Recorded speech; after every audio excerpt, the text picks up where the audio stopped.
Shark tank India நடுவர் ரீதேஷ் அகர்வாலின் தலைமையிலான OYO தனது ஐபிஓவை 2026 மார்ச் வரை ஒத்திவைத்துள்ளது.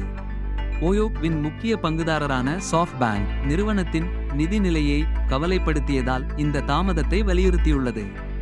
இது அகர்வாலின் தனிப்பட்ட கடன் காலக்கெடுவை சமாளிக்க விருப்பத்துடன் முரண்படுகிறது. சாஃப்ட் பேங்க் தலையீடு கடன் விதிமுறைகளை மறுபரிசீலனை செய்ய வழிவகுக்கிறது. ஓயோ வின் மதிப்பீடு 2021 இல் $12 பில்லியனில் இருந்து $7 பில்லியனாக குறைந்துள்ளது. பிற நிறுவனங்கள் பொருளாதார நிச்சயமற்ற தன்மைக்கு மத்தியில் ஐபிஓ திட்டங்களை மறுமதிப்பீடு செய்வதால் இந்த தாமதம் பரந்த சந்தை போக்குகளை பிரதிபலிக்கிறது.